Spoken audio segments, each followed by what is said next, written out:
The Jaguars pick 11th or 17th, but it's going to be like the 11th pick. I'll tell you why. They just need to get a ball player. We'll do that today here on Locked On Jaguars.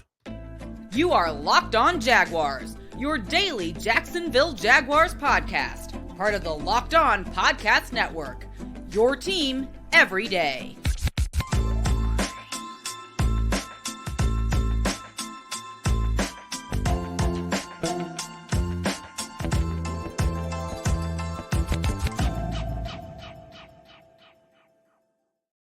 Yo, what up, y'all? Welcome to another edition of Locked On Jaguars. I am the host of the Locked On Jaguars podcast.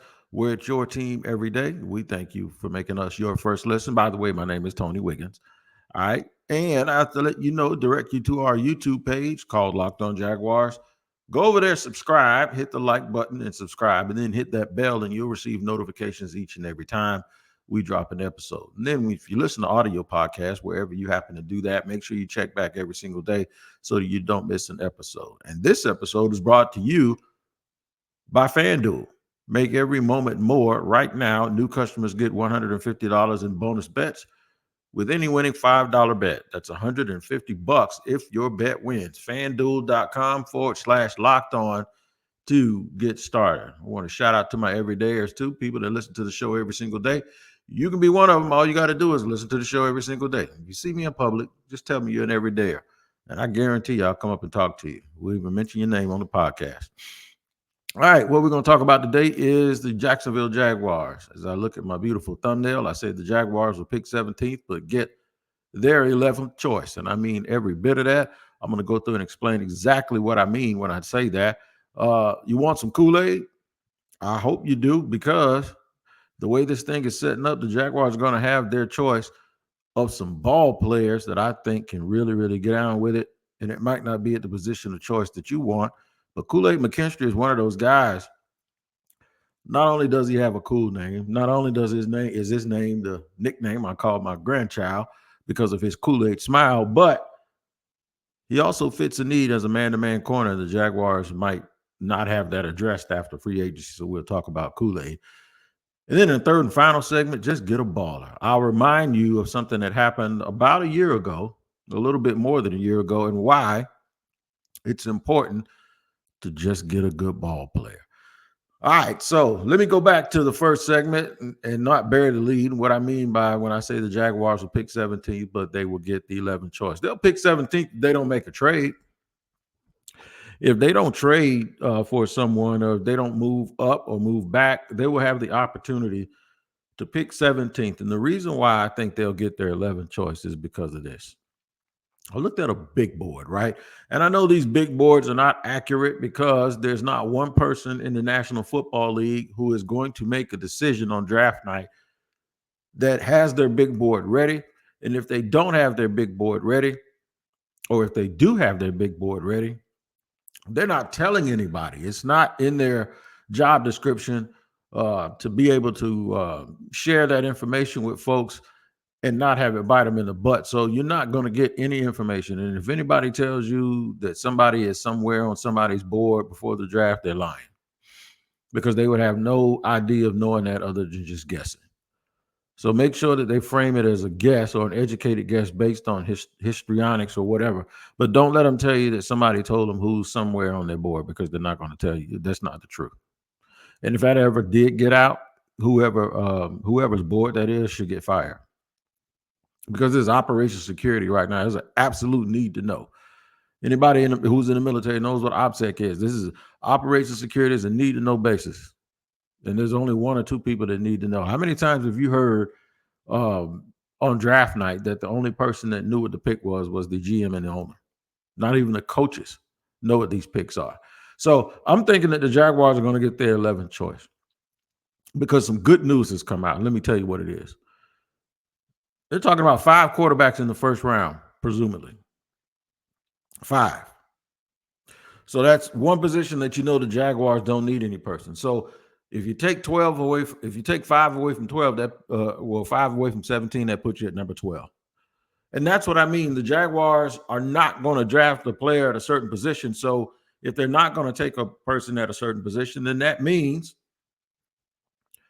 that on their board, there should not be a quarterback. Now, if they do have a board with a quarterback on it, it is simply just an honest alignment, if you will, or an honest ranking of where players are, so to give them an idea of who needs what, if somebody wants to trade up, if somebody wants a quarterback, if there's still one there, what's on the board, where they are on the board in terms of how many of the guys that they like. If they get to 17 and there's 8 guys that they have equal, I wouldn't be surprised if they tried to explore moving down a little bit. And if they have if they have no preference whatsoever which one of those guys they end up with, as long as they get one.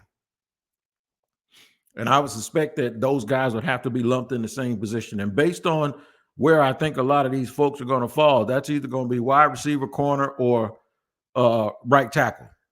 A lot of it really depends on also what they end up deciding to do with Cam Robinson and how much they address the offensive line in free agency.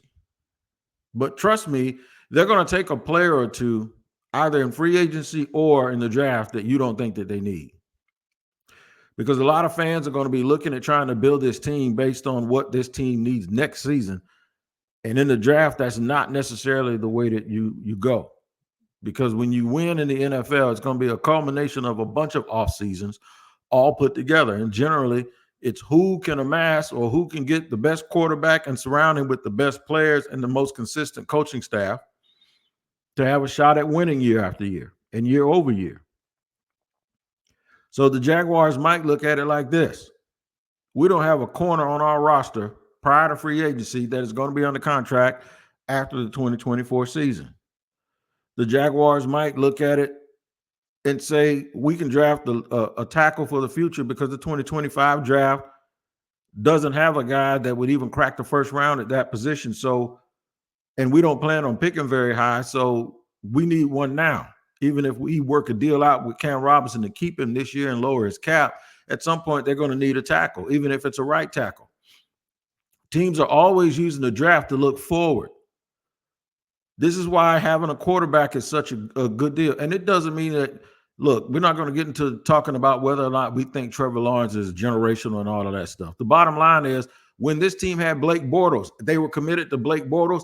They were able to build a team that got to the AFC Championship game because they already had a quarterback that they were committed to. When you have a quarterback you're committed to, it helps if he's a really good player, and I think Trevor Lawrence can be.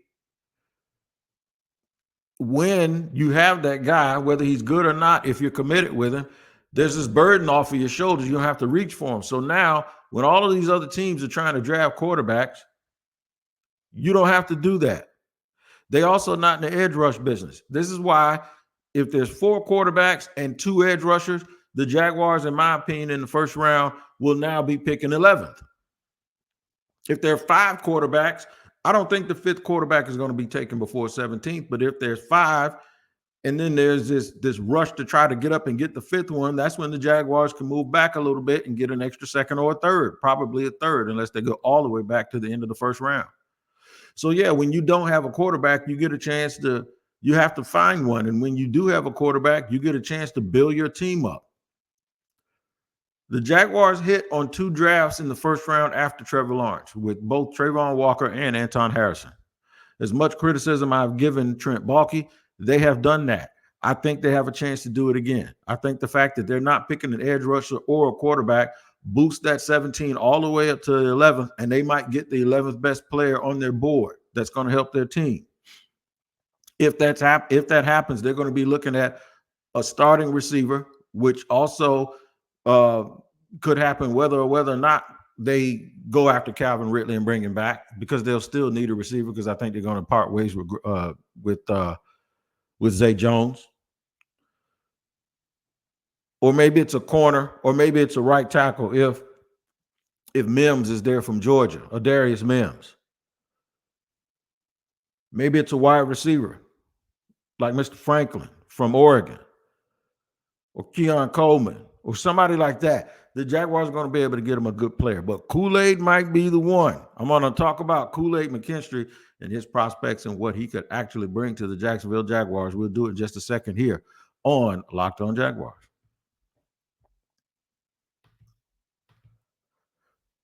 I got to let you know about DoorDash, man. That's right. DoorDash is the absolute truth.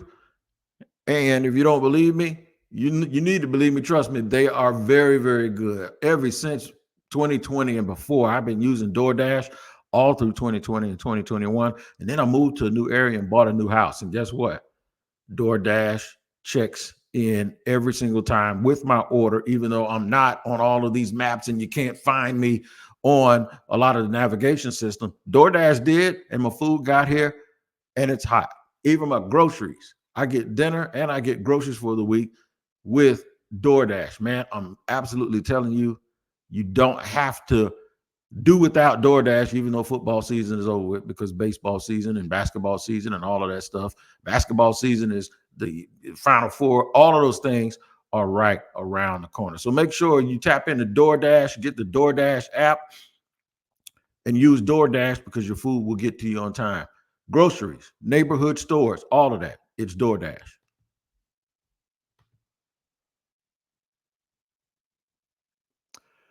All right. Segment 2 here on Locked On Jaguars, where it's your team every day. We thank you for making us your first listen. A quick reminder, I got to let y'all know that Locked On has launched the first ever national 24/7 streaming channel on YouTube.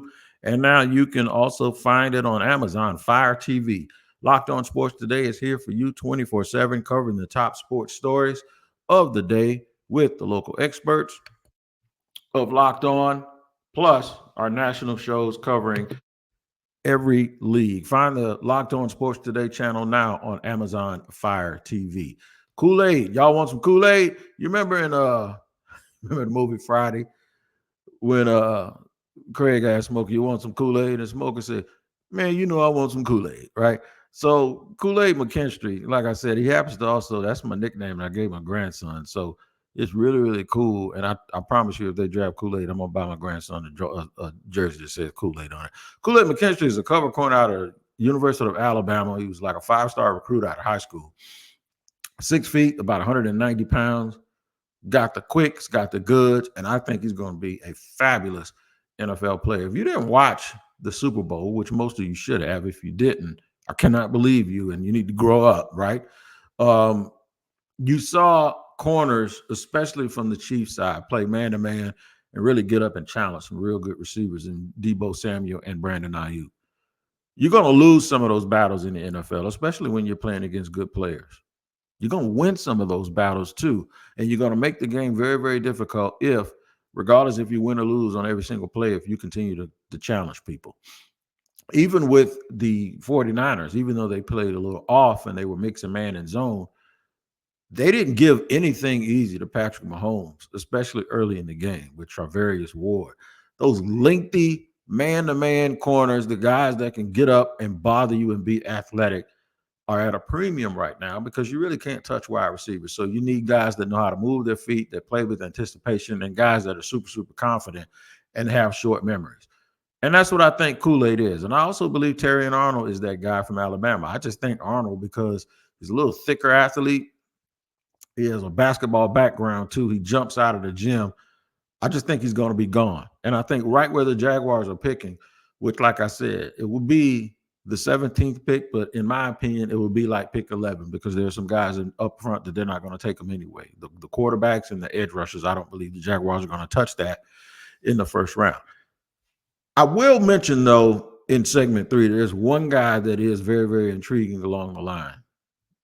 And he can play the edge, but I don't think that's where he's going to play all the time. So I'll tell you that in segment 3. But back to Kool-Aid. Besides the fact that he has a cool name, he's a really good player. And he's a good player with a large body of work because he started as a true freshman at Alabama playing for Nick Saban.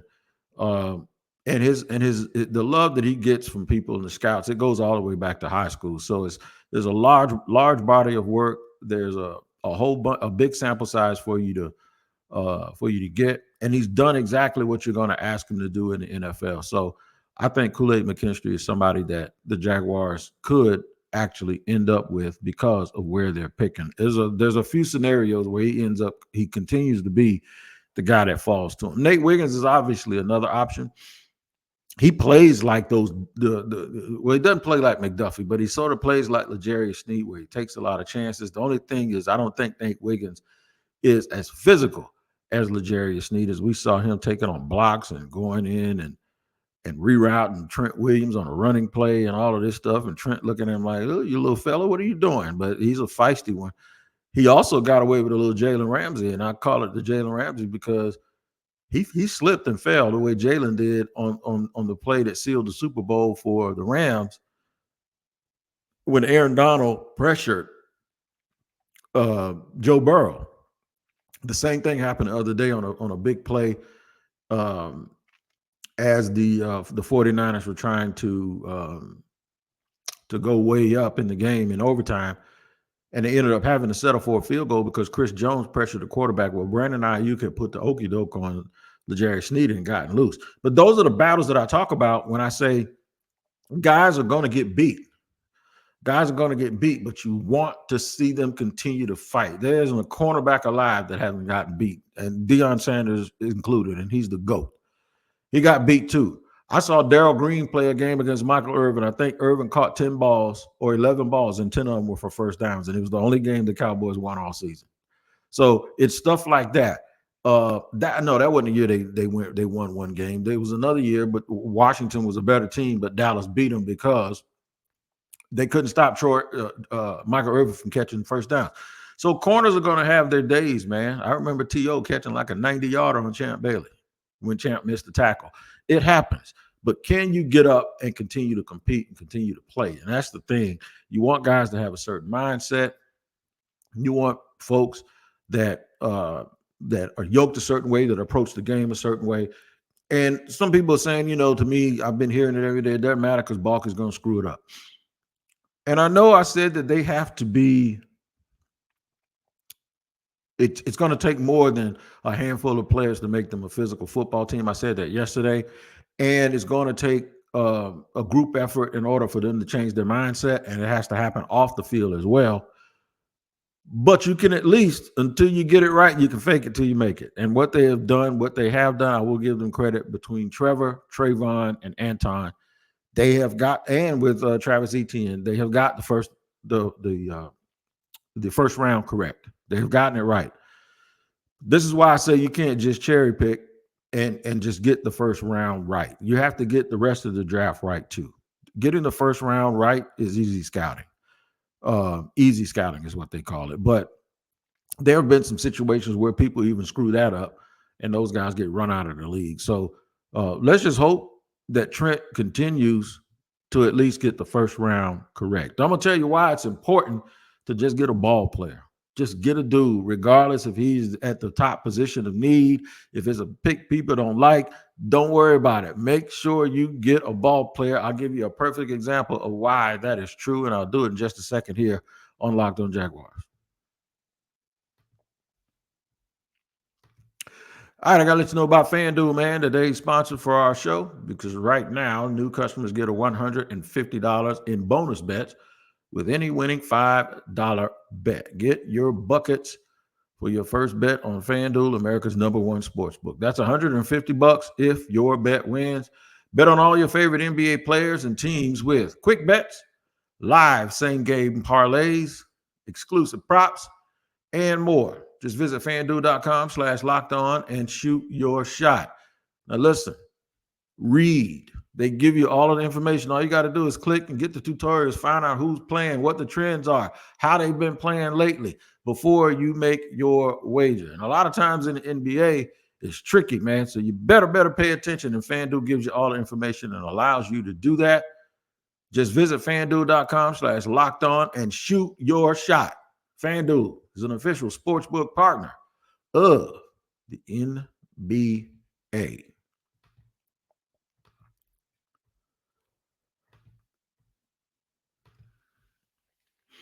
Third and final segment here on Locked On Jaguars. We're at your team every day, and we thank you for making us your first listen. All right, so what I've done here is look back and tell you why I think at history and tell you why I think it's important for the Jaguars. And I'm going to give you an example of why I think it's important for them to just get a ball player. Because this time last year, everybody was talking about everything except an offensive lineman. They were. They knew that they had Cam Robinson coming back. They had Walker Little. Folks were saying, okay, if they draft a tackle, it's going to be a tackle for the future. But they haven't addressed the edge rusher yet. They got to do it because we've been talking about it all season, talking about it. They need more edge rush. They need more pass rush. They said that they were going to get more pass rush, and they haven't offered any free agents a whole bunch of money. We need pass rush. They took Anton Harrison. By the way, the dude that I wanted them to take was Felix Uzoma, the dude for the Chiefs. Yeah, he was running around in the Super Bowl sacking people. But I'm glad they took Anton Harrison. I think Anton Harrison is a real good football player. And the fans are glad that they took Anton Harrison. You know why? Because it worked. Because he's a good player. So if you just get a good player, even if it's not the person or player that fans want, eventually they'll give you they'll lay off and they'll let you off the hook because the guy turned out to be good. Most of them have come around on Trayvon Walker. It took them a while, but they came around. All you got to do is be good. You got to win it the night of the draft, and you don't have to get it right away. Just be good, because I'll give you the benefit of the doubt. I'm not going to sit here and trash a guy that that you just picked, even if it's not who I thought you should have taken. I'll just say, hey, all right, so I'm marking it. I didn't want him to pick him, but if it turns out, I'm going to say he's good. But if it doesn't, I'm going to bring you back right here, and I'm going to tell you who I said they should have got. I saw a little video of some guys that we see every day on TV. None of them wanted Patrick Mahomes. They thought Patrick Mahomes was a bust, and they wondered why in the hell the Chiefs chose him. Imagine that. Imagine you sitting here trying to make people happy that are not telling you how smart you are, even though you're not the GM with the job no more. What's up, John Dorsey? John Dorsey made that pick, and he was crushed for it. Nobody believed him. Even the media in Kansas City and the ones on the Worldwide Network. The guys, Shannon Sharp, Stephen A., they all went in on him and basically said it was a bad pick. This is why you don't listen to people. This is why I hope Trent Baalke ain't listening to me. You listen to somebody and it's affecting how you're picking, you're wrong. Just get a ball player. That's why I brought up Kool-Aid. Kool-Aid turns out to be a dude that's pushing for all pros and Pro Bowls. Ain't nobody going to say nothing. They'll forget, just like they forgot about a pass rusher last year. They'll forget that you didn't take that guy they wanted. There could be a wide receiver there. As long as he's a ball player, ain't nobody going to care. Trust me, nobody will care when he starts snatching one-handed touchdowns out of the air and diving for bombs or getting his feet down in the corner of the end zone or hitting the pylon. Ain't nobody going to care one bit as long as he can play. Now, the fans want him to take Jackson Powers Johnson, the center out of Oregon. I hear he might be gone before 17. But I'm going to give the Jaguar fans some credit. I'm going to give them some credit. They used to only want the sexy picks. Fans wanted the first-round pick to be used on a dude that was going to score touchdowns or a dude that was going to stop people from scoring touchdowns, like a sack guy or a corner or a wide receiver. The Jaguar fan base is a little more nuanced and a little more savvy than that, although it can be extremely petty. And they might be being petty right now, to be honest with you, because they might just want a center. They want to get rid of Luke Fortner so bad, they'll take me in the first round at center if they could. So I don't know. Maybe I need to slow down from giving the Jaguar fans credit for wanting a team to use a first-round pick on a non-sexy player. I want to give them credit because that sounds like the smart, team-building, football-savvy thing to do. But then as I was talking, I kind of talked myself out of it because they want them to draft a center because they want them to draft a center because they don't want to see Luke Fortner at center again. That's it. I think they'll want them to draft. If the Jaguars sign a center in free agency, now that it's in the mind of the fans to draft a center, I think the Jaguar fans still say draft another one. That's just how my folks say, yo, man, and I say that with all due respect and all due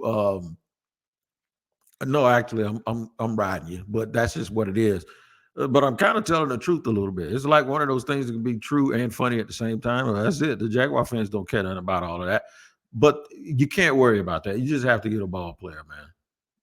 Now, if they take Edgerrin Cooper, you have to look into it. He's a linebacker from Texas A&M. Somebody told me that he reminds them of a Telvin Smith plus with 20 pounds on him, right? And I totally agree. And with this defense they're going to, you see the Kansas City Chiefs and you see San Francisco, and you see those linebackers that have that navigation system and they tackle everything that comes their way. If they go out and get Edgerrin Cooper or something like that, the fans are going to go ballistic. But I'm going to tell you what it tells me that they don't believe that Devin Lloyd is instinctive. So that's one of those things that might happen, and you'll go, what the hell are they doing? And then you have to use deductive reasoning and understand that maybe they don't like him as much as you think they do. Another pick that would really, really make the eyes go up, but it wouldn't for me, is that's Cooper DeJean, man, from Iowa, the corner. Don't you? And all the jokes will be starting about a corner, a white guy playing corner, but let me explain something to you. Go watch his tape. In fact, go watch him play basketball. And all of those stereotypes that you may have will go right out of the window. And I know the jokes will be funny and they'll keep coming, and he'll probably buy into it and laugh at it wherever he's picked. And it ain't going to be funny when he starts returning stuff.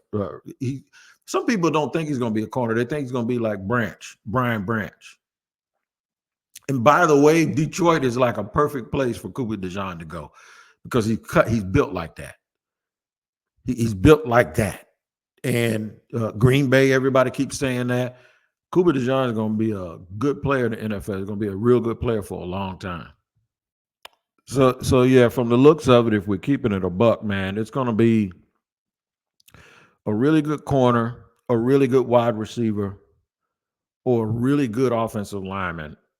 And don't let it escape you also that if a guy like Graham Barton is on the board, that depending on if they keep Cam Robinson, right, and if they sign a center, and if they bring back another guard, they could still draft Graham Barton and play him at guard, and he could be your backup center, and he could probably even if you're going to move Anton Harrison next year or year after the left tackle, you might even be able to get him to play right tackle for you. He's that versatile. So they pride themselves on having interchangeable parts and versatile offensive linemen. So don't be surprised if a guy like that, or they take a dude and they play him like if Fashanu falls to them. I think if somebody falls to them like Guyton from Oklahoma, he's a pure right tackle, and that's what he's going to be. That'll be a pick for the future, so they can't really do that this year. I think picking a guy for the future is fine, but I do believe he needs to play this year for the Jacksonville Jaguars. I don't think this staff is in a position where they can afford to use a priority resource on somebody that's not, even though you're looking beyond this year, I don't think they're in a position to take a guy who won't help them at all this year if everyone stays healthy. I do think they need to add someone that they can put on the field. Like you can do that with a corner or a wide receiver and maybe even a linebacker. It's hard to do that, though, with an offensive lineman when you're trying to get all the cohesion and continuity. So if your line is set, especially outside, you can't take a guy like Guyton because, well, he can't help you at guard any. You know what I mean? He can't, and he's just your swing tackle until somebody gets hurt or something like that. So I do suspect that whoever they draft is going to be a day one starter. So it depends on what they do in free agency, but they will have their choice of a good offensive lineman, interior or exterior, a wide receiver, and a corner, in my opinion, at pick 17, which I have said is now pick 11. All right, man. You guys have a good day. We'll continue to go through this draft, some scenarios. If we hear any rumblings, anything about free agency, of course, we'll update you with that. But we're going to keep giving you content here every single day here on Locked On Jaguars, where it's your team every day. We always thank you for making us your first listen. You guys make sure you take care of each other, and we'll see you next time.